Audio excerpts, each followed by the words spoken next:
Assalamualaikum warahmatullahi wabarakatuh. Terima kasih kepada Ruang Hidup yang telah mengundang saya hadir di sini untuk berbagi pengalaman saya kepada rekan-rekan, sahabat-sahabat wanita Indonesia yang tangguh dan hebat-hebat ini.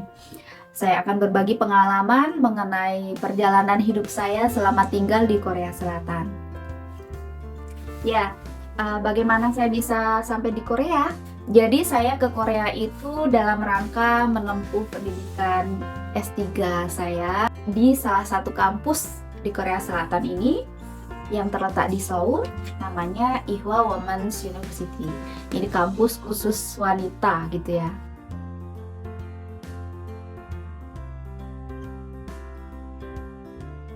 Jadi saya bekerja di IPB University sebagai dosen di Departemen Statistika, Fakultas MIPA. Sudah cukup lama saya bekerja di sana dan kali ini rasanya udah waktunya gitu saya harus melanjutkan studi S3 gitu, karena seorang dosen itu memang dituntut untuk melanjutkan studi hingga S3 ya minimal gitu. Ya memang banyak yang bertanya kenapa studi S3-nya di Korea dan bagaimana bisa studi di sini gitu ya. Alasannya sangat simpel, karena kesempatan.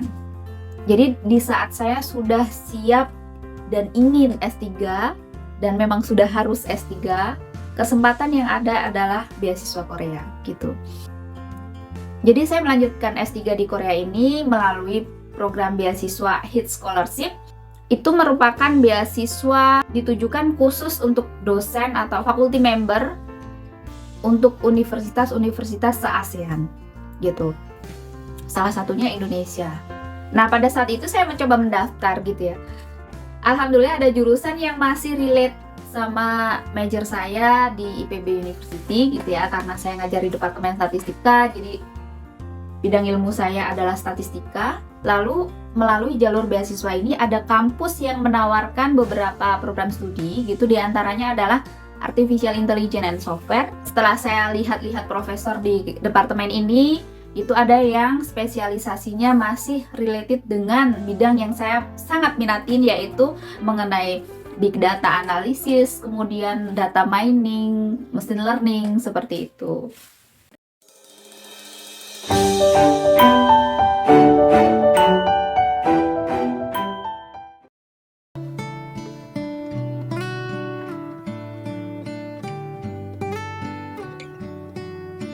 Jadi pada awalnya ingin kuliah S3 itu nggak harus di Korea gitu ya.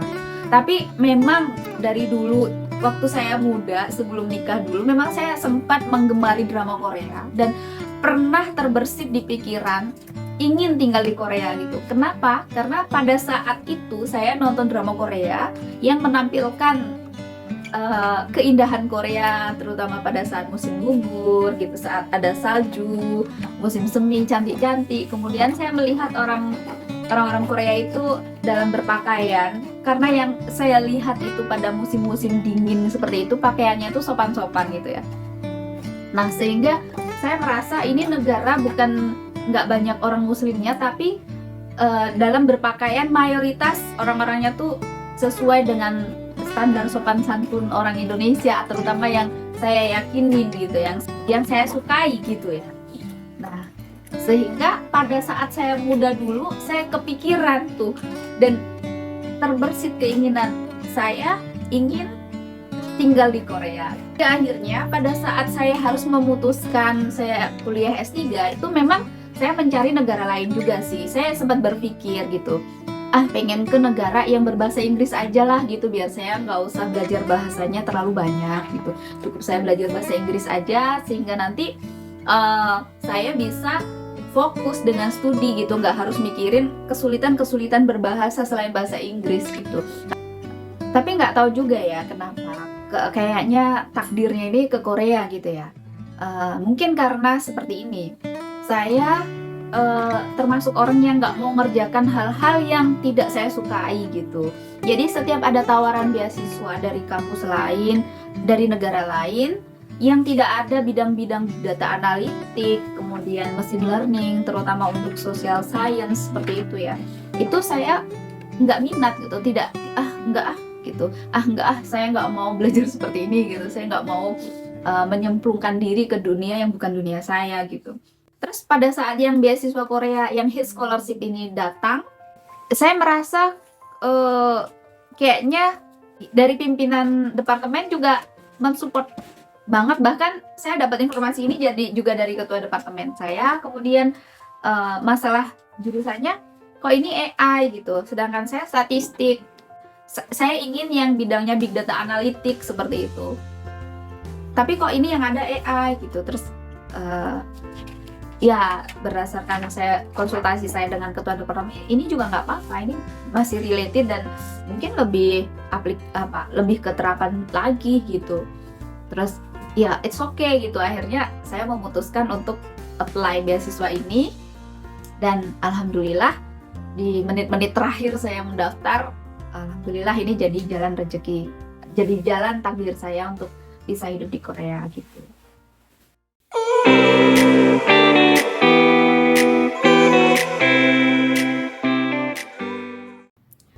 Ya, saya ke Korea ini bersama keluarga tentunya ya, karena saya waktu itu pada tahun 2021 berangkat ke Korea itu saya punya anak balita masih berusia 4 tahun, dan saya punya prinsip bahwa perempuan itu boleh saja menempuh pendidikan yang tinggi, boleh bekerja, berkarir sebagus apapun demi kebermanfaatan orang banyak. Tapi jangan sampai karena kita ingin bermanfaat di luar, kita ingin berkarir, kita ingin belajar lebih banyak lagi, tapi sampai terjauhkan dengan keluarga, melupakan keluarga, apalagi anak yang masih kecil seperti itu. Sehingga pada saat itu saya memperjuangkan bagaimana caranya saya bisa berangkat bersama dengan anak dan suami saya. Ya, meskipun beasiswa yang saya terima itu memang hanya khusus buat saya sendiri gitu, buat satu orang. Tidak ada biaya untuk mengcover keluarga. Saya waktu itu juga agak bingung gitu gimana caranya bisa ngajak keluarga gitu, sedangkan saya juga tidak punya finansial yang memadain seperti itu. Pada saat itu ketika saya bertanya ke bagian international student di kampus tempat saya belajar ini, saya berkonsultasi bagaimana jika saya mengajak keluarga gitu. Karena waktu itu kan pada umumnya orang mengajak keluarga itu setelah tinggal di Korea misalnya 1 semester seperti itu, dan sudah punya kartu identitas atau KTP Korea gitu ya. Nah, sedangkan saya itu ingin berangkat bersama pada di hari pemberangkatan pertama gitu. Jadi saat saya konsultasi terus juga di warning sama pihak international studentnya bahwa ingat ya Cici, bahwa ini beasiswa cukup hanya untuk kamu sendiri, tidak menanggung keluarga gitu. It's okay gitu saya jawab. Saya akan mengupayakan untuk biaya hidup keluarga, kami akan tanggung sendiri seperti itu.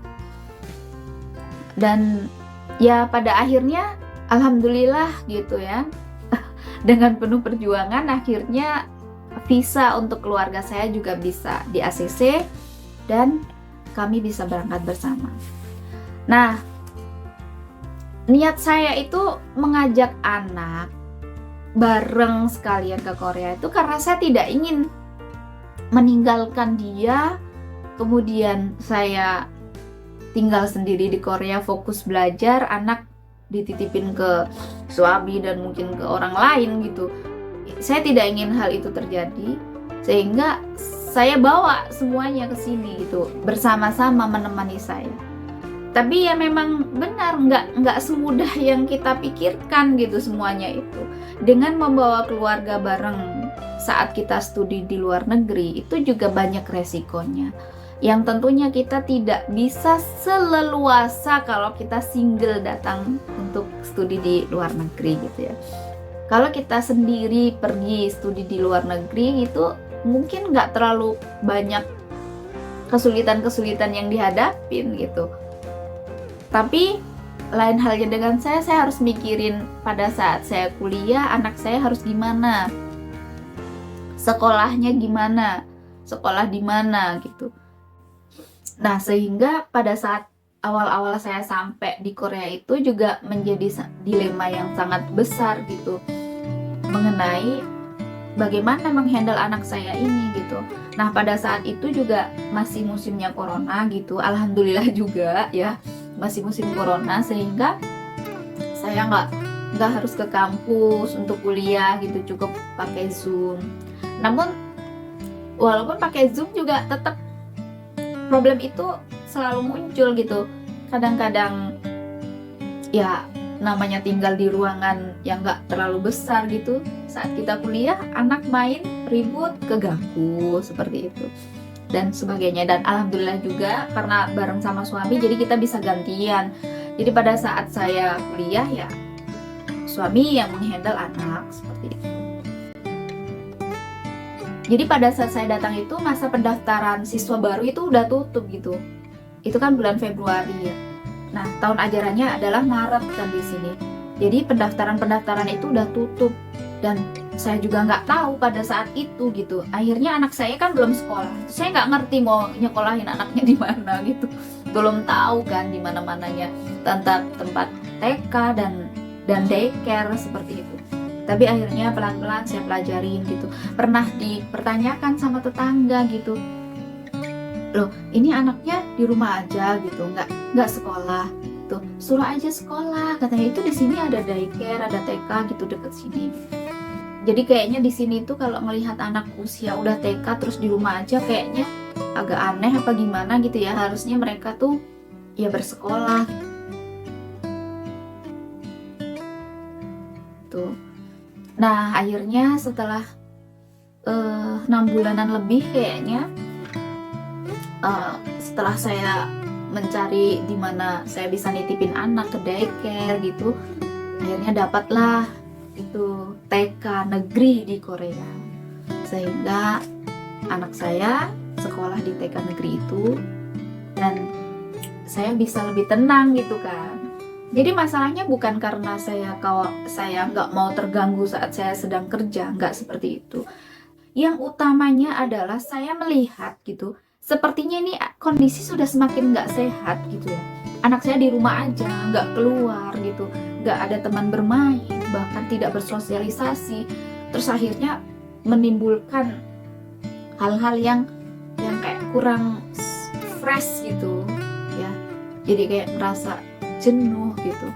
Sedangkan kalau anak di rumah aja tapi ibunya full mendampingin gitu, merawatnya, mengajarinya, banyak waktu untuk itu, it's okay di rumah aja. Misalnya lagi bosen di rumah sama mamanya jalan-jalan. Kalau ini kan saya nggak bisa seperti itu.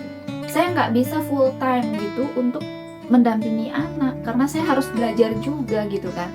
Nah, sehingga ini menimbulkan dilema, ini anak ini harus sekolah. Nah, kalau di sekolah insya Allah lah ya, teredukasi dengan baik dan juga bisa bersosialisasi gitu. Nah, alhamdulillah akhirnya keterima di TK negeri walaupun tidak di awal tahun ajaran gitu. Jadi kayak ada waiting list, alhamdulillah anak saya dan temannya bisa masuk ke TK itu dan saya sedikit lega gitu. Karena pada akhirnya anak saya punya dunia yang normal gitu ya. Di usianya dia bisa bergaul dengan teman-teman dan dihandle oleh sebuah institusi pendidikan gitu, bukan diasuh oleh asisten rumah tangga atau bukan diasuh oleh neneknya, tapi teredukasi meskipun ini edukasi yang di dunia baru gitu, lingkungan yang baru dengan bahasa yang baru gitu. Tapi saya bersyukur pada saat itu. Ya sampai sekarang alhamdulillah gitu.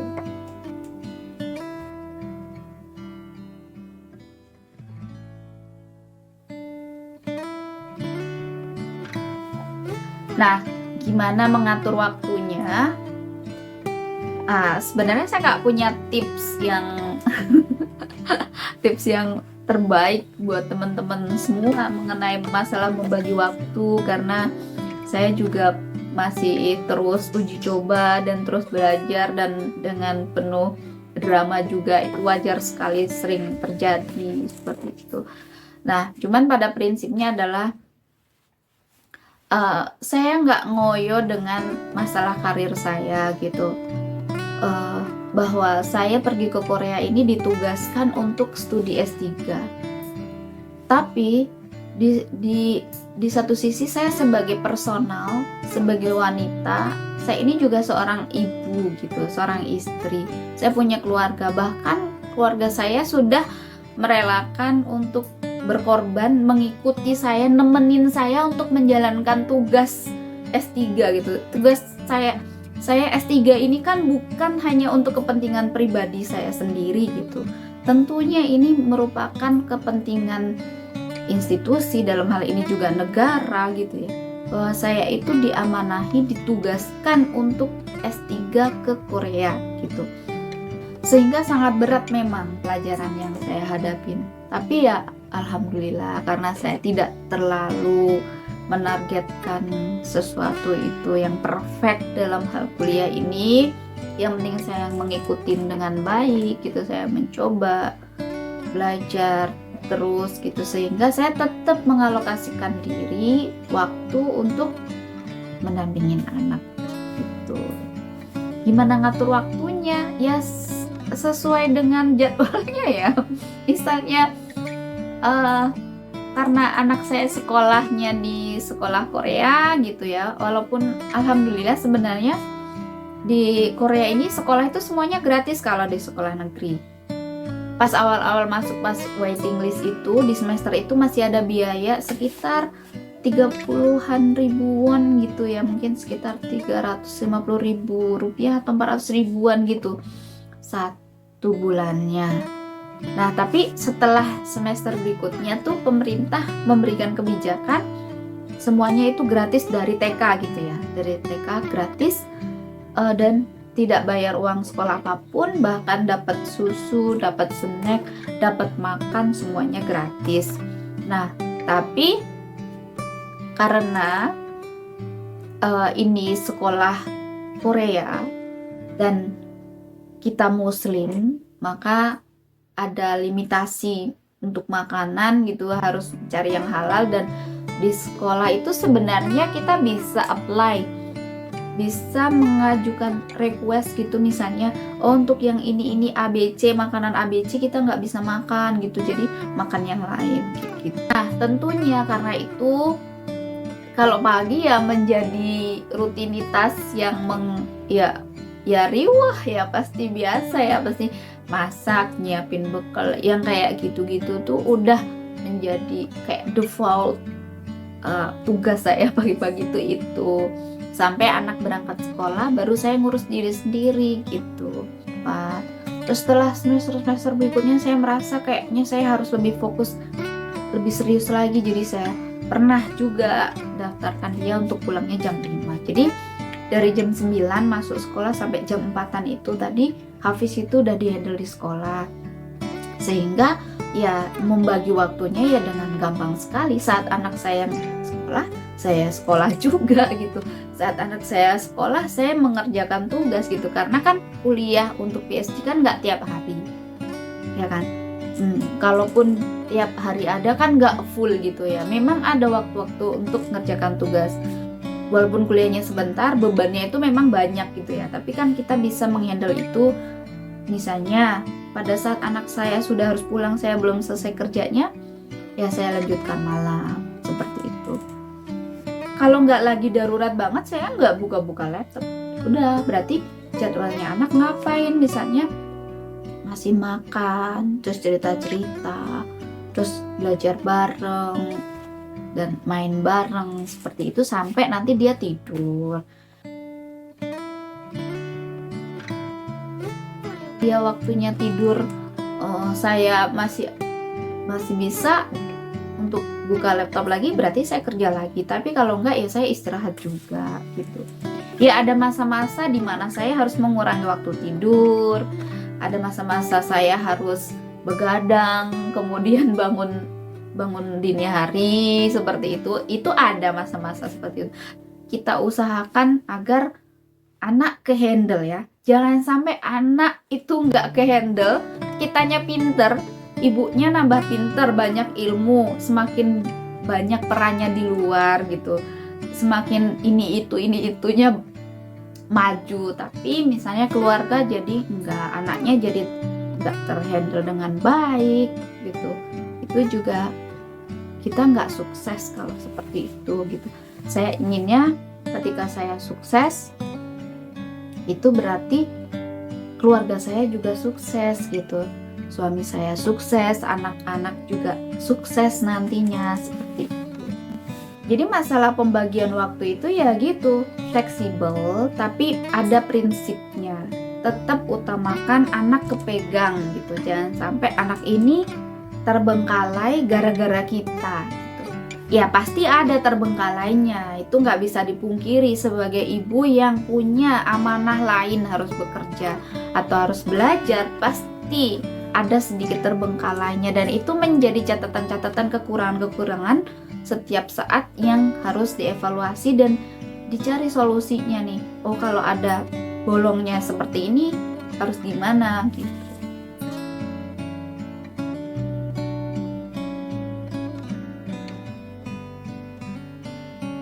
Masalah pola asuh anak ya, benar memang di lingkungan saya di awal-awal yang foreigner orang Indonesia itu cuman anak saya Hafiz dan temennya, kita berdua gitu. Yang berdua ini juga ketemunya seringnya di sekolah gitu, main bareng di luar, di rumah gitu sesekali gitu ya, karena ya punya kesibukan masing-masing gitu kan.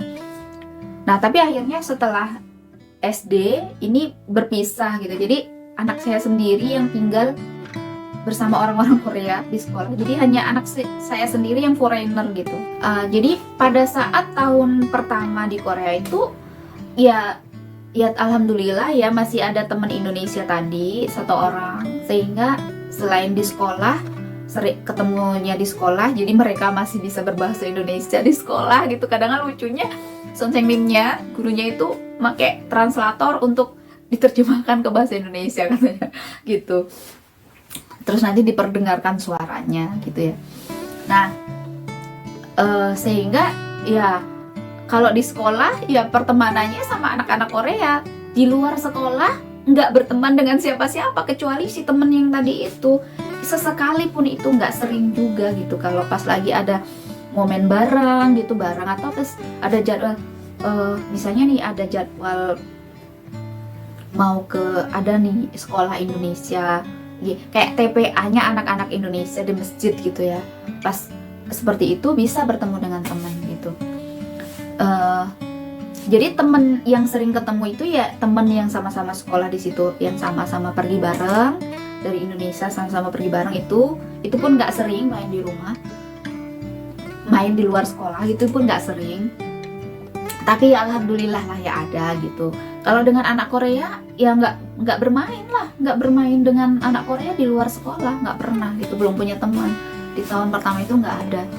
Jadi tapi ada teman lain nih, misalnya keluarga-keluarga Indonesia lain yang pada di sini, yang mungkin bapaknya sekolah atau ibunya sekolah gitu, kadang-kadang kita ketemuan gitu, main ke taman bareng. Nah, disitulah anak saya berkenalan dengan teman-teman Indonesia yang lain seperti itu.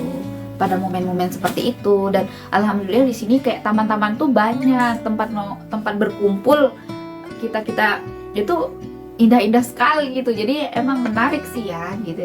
Anak-anak tempat playground di luaran itu juga banyak, jadi gampang sekali lah untuk mengajak anak bermain di luar terus ketemu dengan teman-teman Indonesia. Ya itu nggak banyak juga, tapi ada beberapa keluarga ya gitu. Ada yang seringnya sih satu keluarga itu yang anaknya ada 2 itu main bareng seperti itu.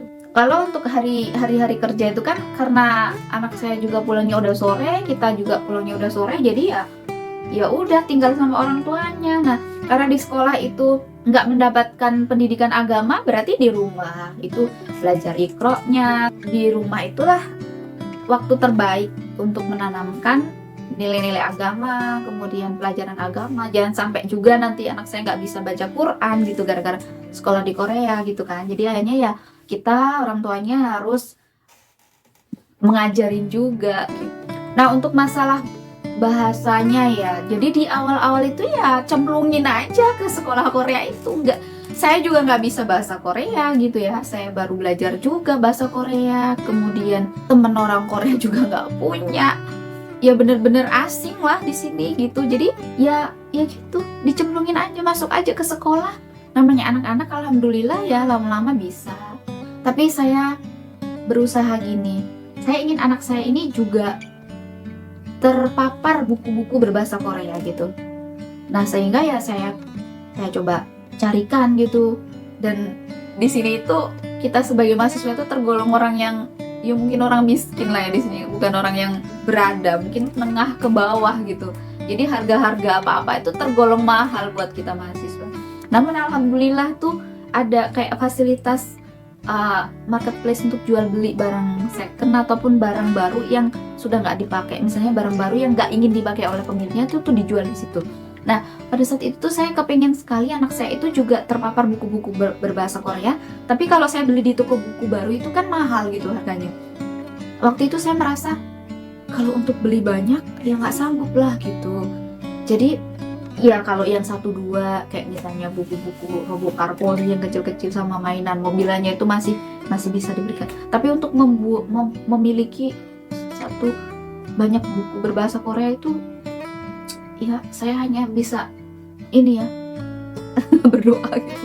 Terus ya cari-carilah di marketplace itu yang barang bekas tuh, alhamdulillah tuh ada yang sedang menjual gratis ya, ingin memberikan buku-buku bekasnya gitu. Jadi saya kontak, terus akhirnya terjadi transaksi, saya jemput ke rumahnya, dapat deh saya 1 rak buku-buku berbahasa Korea. Jadi dari situ akhirnya saya punya buku-buku anak-anak berbahasa Korea gitu. Anak saya bisa terpapar bahasa Korea walaupun waktu itu belum bisa baca kan, masih 4 tahunan gitu.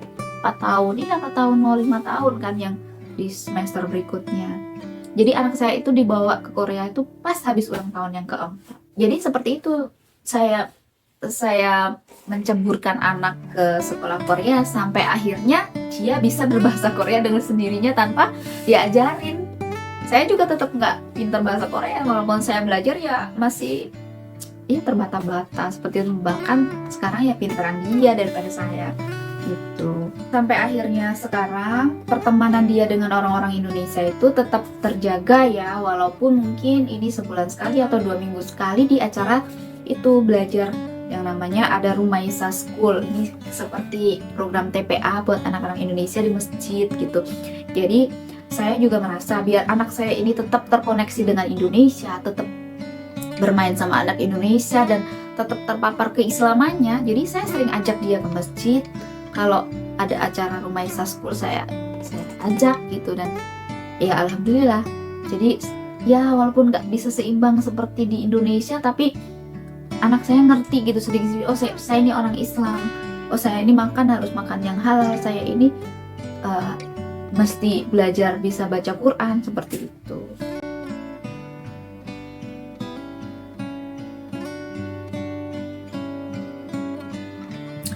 Hambatan selama tinggal di Korea ya, mungkin bukan hambatan sih ya, challenge gitu ya. Kalau yang menghambat banget sih nggak ada, tapi yang challenging gitu, menantang, yang sesuatu yang nggak gampang untuk dilaluin.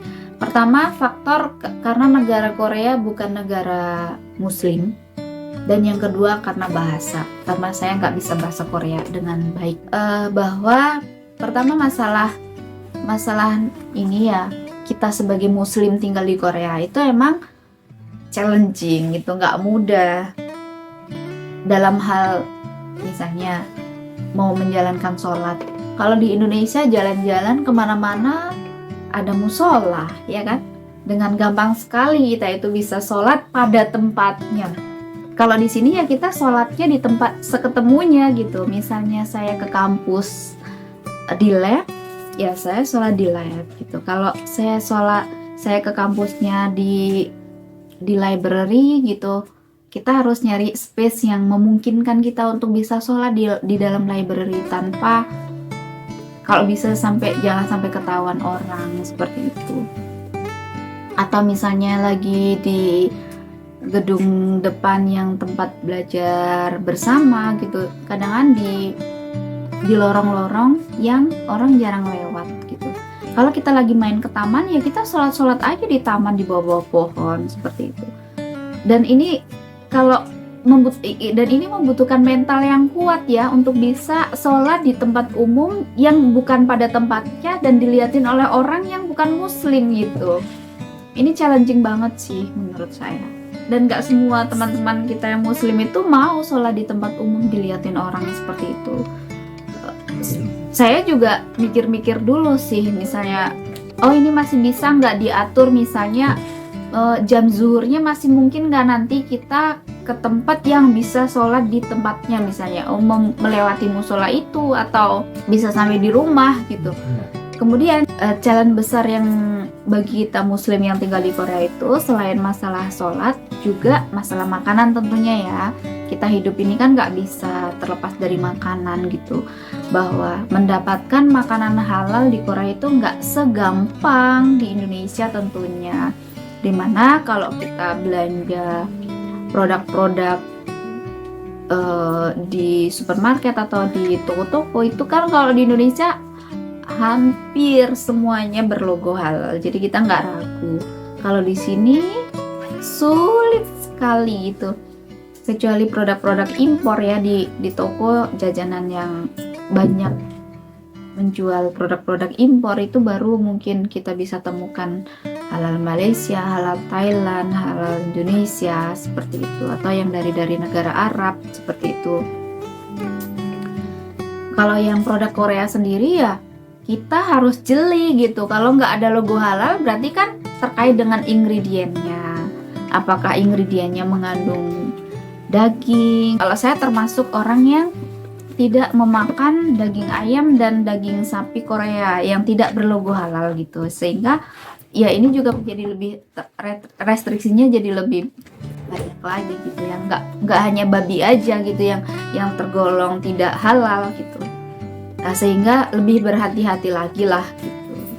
Kemudian ya kalau untuk masalah yang challenge sebagai seorang muslim tinggal di Korea itu ya terutama itu sih yang basic ya, yang sehari-hari harus relate sama kehidupan sehari-hari kita gitu. Jadi masalah sholat dan masalah makan gitu.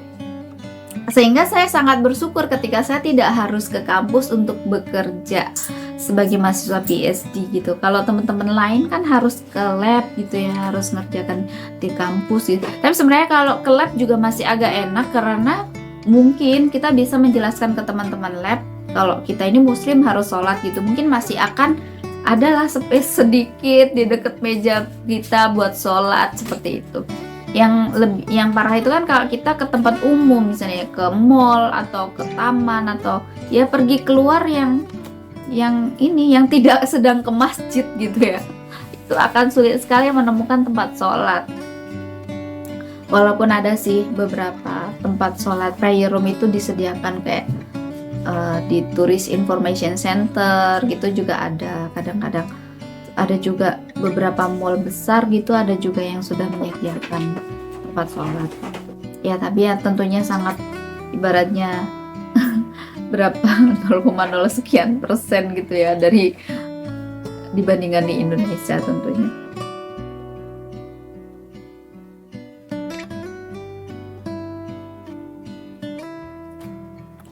Mengatasi masalah challenge itu, kalau masalah sholat ya tadi solusinya kita sholat di mana aja gitu. Yang penting suci, yang penting bisa memenuhi syarat untuk sholat gitu, bersih tempatnya seperti itu. Dan harus kuat-kuatin mental kalau memang pada saat jam sholat harus sholat di situ, harus terpaksa sholatnya di situ gitu ya, harus kuat-kuatin mental lah ya gitu, bahwa kita harus terpaksa sholat dengan dilihatin oleh teman-teman non muslim atau orang Korea seperti itu. Kita ya gimana ya udah deh gitu, harus jalanin aja seperti itu.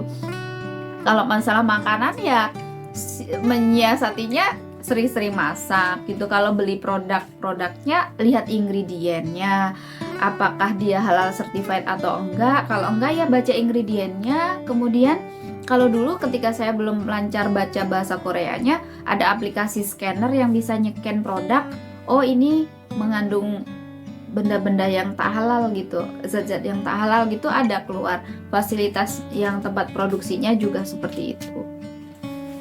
apakah terkontaminasi dengan zat yang non halal atau tidak gitu juga ada gitu ya, ada aplikasi scanner untuk produk halal, terutama misalnya mau beli jajanan untuk anak kayak gitu ya. Nah, selain masalah challenge sebagai seorang muslim tinggal di Korea, kan tadi ya masalah bahasa gitu.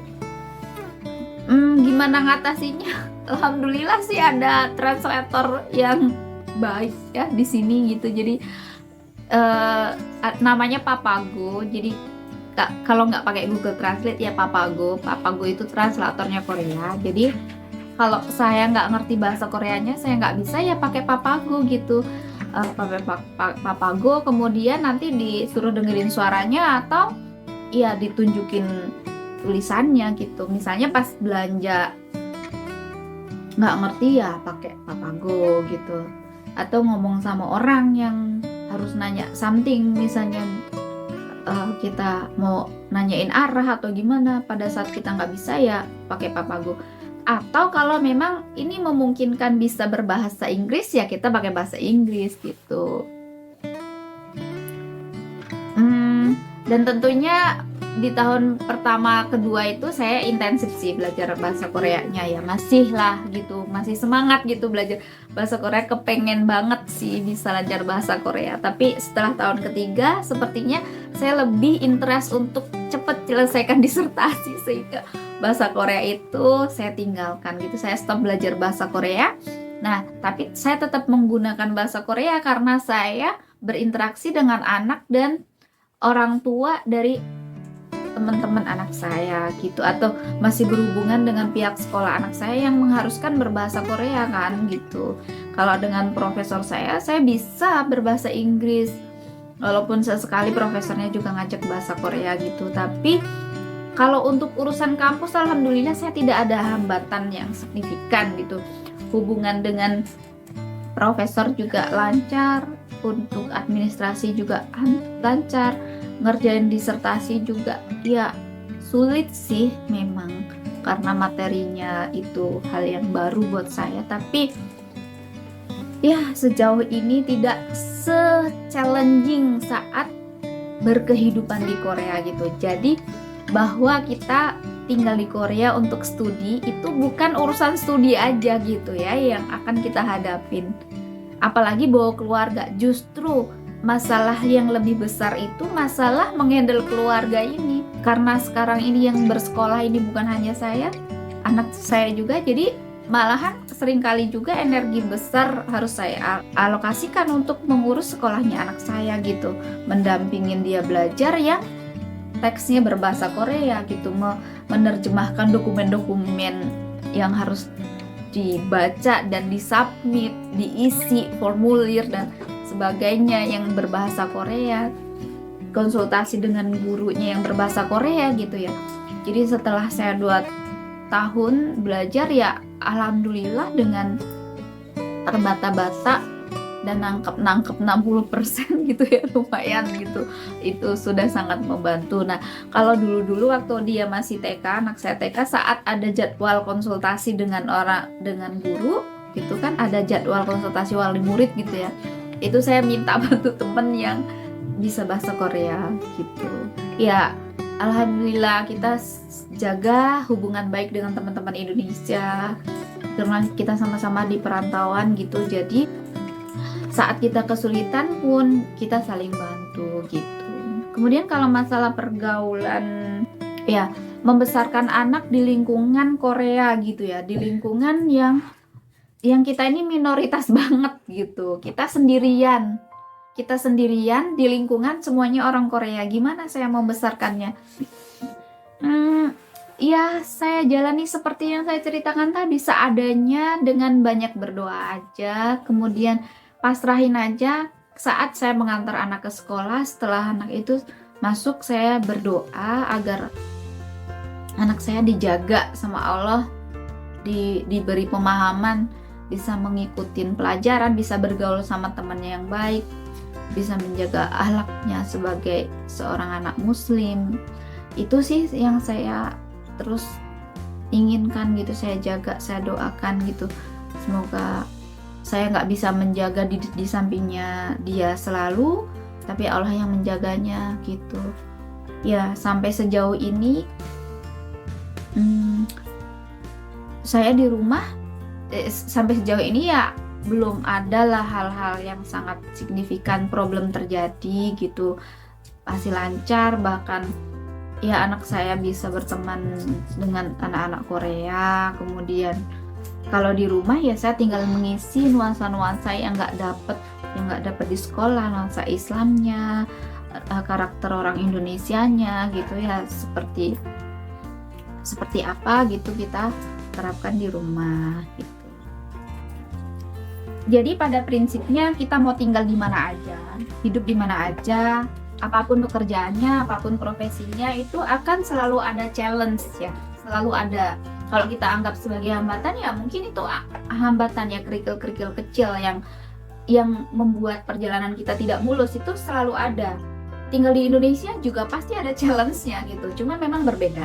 Nah, jadi kesimpulannya intinya adalah ketika kita merantau ke luar negeri di negara yang budayanya sangat-sangat berbeda dengan kita, kemudian juga karena kita dibesarkan dan hidup sebagai seorang muslim, kemudian tinggal di negara yang nggak muslim, intinya adalah kita ya harus pandai-pandai membawa diri bahwa kita tinggal di negara ini itu kayak ambasador orang Islam, ambasadornya orang Indonesia gitu. Pandai-pandai membawa diri, dan kalau bisa upayakan kita tuh bisa berbahasa Korea walaupun sedikit, karena orang Korea itu kalau kita bisa berbahasa Korea diapresiasinya tuh luar biasa gitu.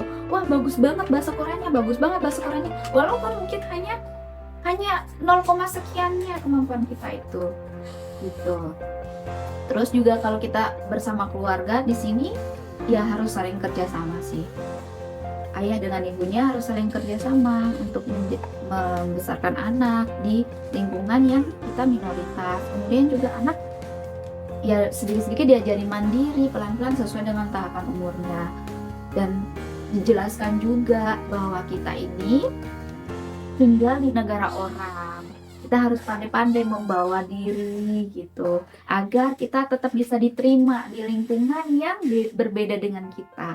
Bahwa kita ini mungkin tamu gitu loh. Kalau kita bertamu, ya kita harus menjaga adab, sopan santun, nggak bisa menganggap seperti rumah sendiri gitu kan. Nah, kira-kira seperti itu. Dan kalau ada problem-problem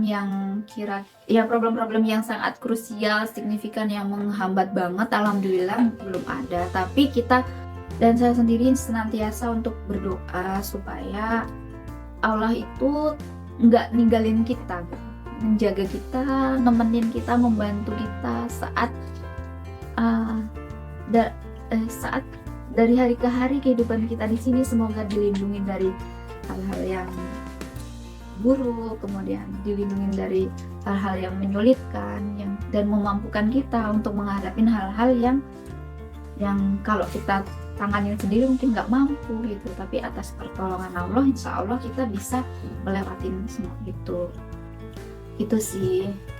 Ya itu saja yang bisa saya bagikan pada kesempatan ini, semoga bermanfaat untuk pemirsa sekalian, untuk teman-teman sekalian, dan mungkin jika ada yang ingin ditanyakan terkait dengan bagaimana bersekolah, membawa keluarga di Korea, menyekolahkan anak di Korea, itu bisa kontak, silahkan ditanyakan melalui ruang hidup ini.